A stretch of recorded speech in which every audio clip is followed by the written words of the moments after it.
In the 1970s, a shadow loomed over America as a series of brutal murders unfolded, leaving a trail of fear and confusion.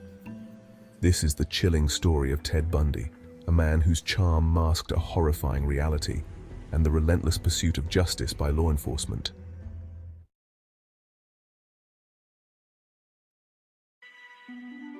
Between 1974 and 1978, Ted Bundy claimed the lives of over 30 young women across several states, including Washington, Oregon, Utah, and Colorado. His reign of terror left a lasting scar on these communities, forever changing the way people viewed safety and trust. Bundy targeted college-aged women, often luring them with a ruse. He would pretend to be injured or in need of help, exploiting the kindness and empathy of his victims. This deceptive approach made him particularly dangerous, as he could blend into everyday life without raising suspicion. Victims included victim names, with many disappearing near college campuses. These institutions, once seen as safe havens for learning and growth, became hunting grounds for Bundy.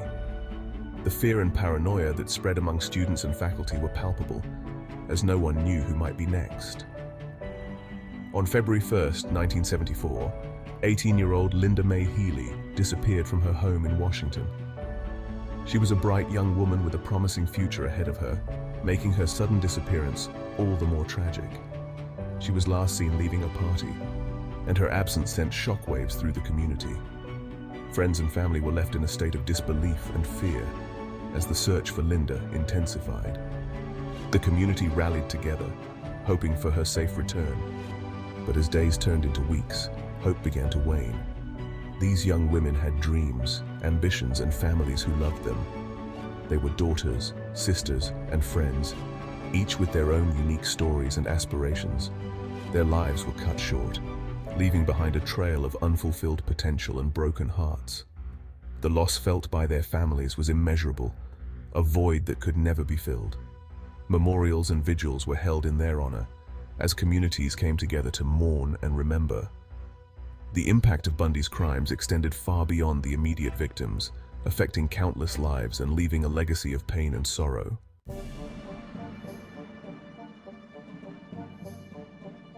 Initially, investigations were fragmented, with police departments working independently.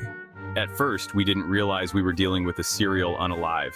Each case was treated separately, but as more women went missing, we began to see a disturbing pattern. Investigators began compiling reports and witness statements. They found consistent descriptions of a man with a light-colored Volkswagen Beetle seen near several crime scenes. The local community organized search parties. Flyers were posted, and candlelight vigils were held in honor of missing women.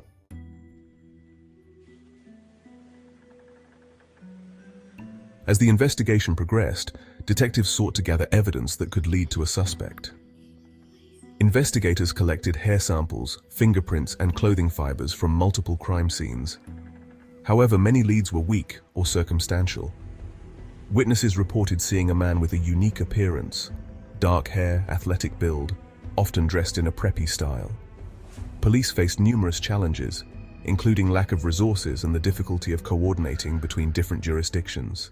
In August 1975, a significant breakthrough occurred that would change the course of the investigation. This moment marked a turning point, a glimmer of hope in a case that had long frustrated law enforcement. The detectives had been tirelessly working, piecing together clues and following leads that often led to dead ends. But this time, things were different. During a routine traffic stop, we pulled over a Volkswagen Beetle that matched the description given by several witnesses. The car had been seen near multiple crime scenes, and its driver had aroused suspicion. The officers on duty that night had no idea that this seemingly ordinary stop would unravel a web of terror. Inside, we found items that raised our suspicions. The search revealed more than just everyday objects. It uncovered tools that hinted at something far more sinister. The officers knew they had stumbled upon something significant. Officers discovered a crowbar, handcuffs, and other items that were out of place in a civilian vehicle. These were not just random objects, they were tools of control and violence, and a ski mask in the vehicle, hinting at Bundy's intentions. The ski mask in particular was a chilling find, suggesting premeditation and a desire to conceal identity. Hair samples taken from the car were sent to the lab for analysis. These samples were meticulously collected, each strand a potential key to unlocking the mystery. Forensic analysis revealed that the hair matched that of several victims, providing a crucial link between Bundy and the crimes. This discovery was monumental, as it provided concrete evidence that tied Bundy to the scenes of his heinous acts. The lab results were a breakthrough, offering a glimmer of justice for the victims and their families. The investigation, which had seemed insurmountable, now had a clear direction, thanks to the diligent work of the officers and forensic scientists. After months of investigation and mounting evidence, Bundy was arrested on August 16, 1975, in Utah. The arrest was bittersweet. We had enough evidence to take him in, but we knew there were many families still searching for answers. Bundy was apprehended during a traffic stop for a broken taillight. His calm demeanor and evasive answers raised further suspicions among the officers. As they searched the vehicle, officers found items that linked him to the disappearances, including a mask and rope. Even after his arrest, investigators continued to uncover evidence linking Bundy to the murders. We were able to connect him to several crime scenes. Each piece of evidence painted a clearer picture of his horrific actions. Investigators conducted searches of Bundy's home and found additional items belonging to the victims. They also interviewed former friends and associates, piecing together his movements leading up to the murders. Criminal profilers began to build a psychological profile of Bundy, identifying him as a highly organized offender who preyed on vulnerable young women.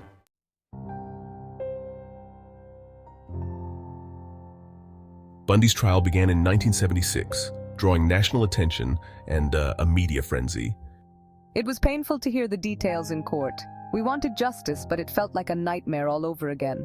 The prosecution built a strong case based on forensic evidence, witness testimonies, and Bundy's own inconsistencies during police interrogations.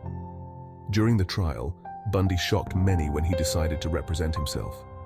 His charisma and cunning were on full display as he attempted to manipulate the courtroom. The emotional testimonies from victims' families highlighted the profound impact of Bundy's actions. Bundy was convicted of multiple counts of murder and sentenced to death in 1979. The courtroom was filled with a palpable tension as the judge delivered the final verdict. The gravity of the crimes and the sheer number of victims left an indelible mark on everyone present. The trial and subsequent sentencing were historic.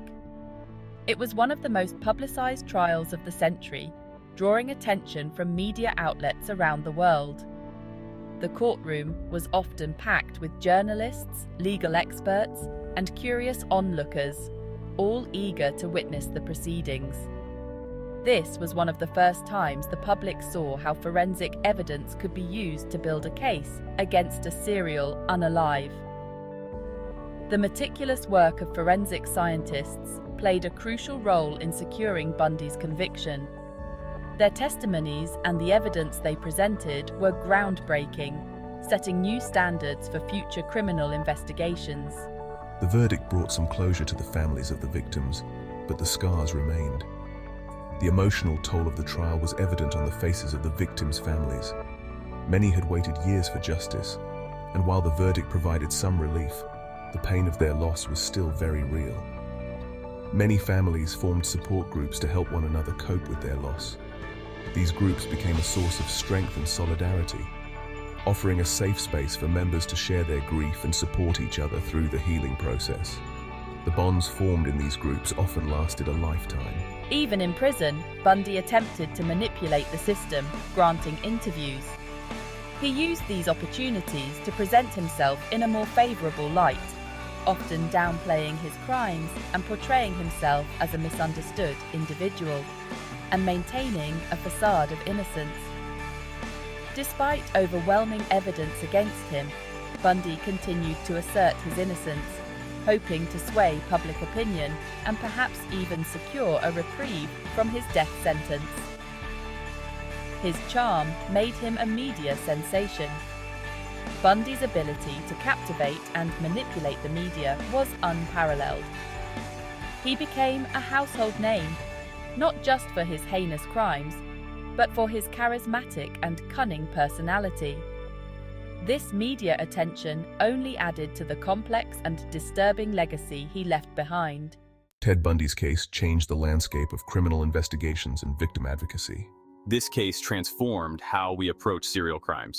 It highlighted the importance of forensic science and the need for interagency cooperation. In the wake of Bundy's crimes, many organizations were established to support victims and their families, raising awareness about the dangers of predatory behavior. The media frenzy surrounding Ted Bundy's trial was unprecedented. Ted Bundy's psychological profile has been the subject of extensive study. Experts have analyzed his behavior, attempting to understand the mind of a serial killer.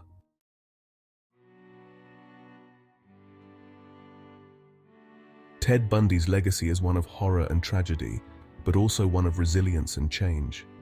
His story serves as a stark reminder of the importance of vigilance and the fight for justice. We must remember those who were lost and ensure their stories are never forgotten. Their lives mattered.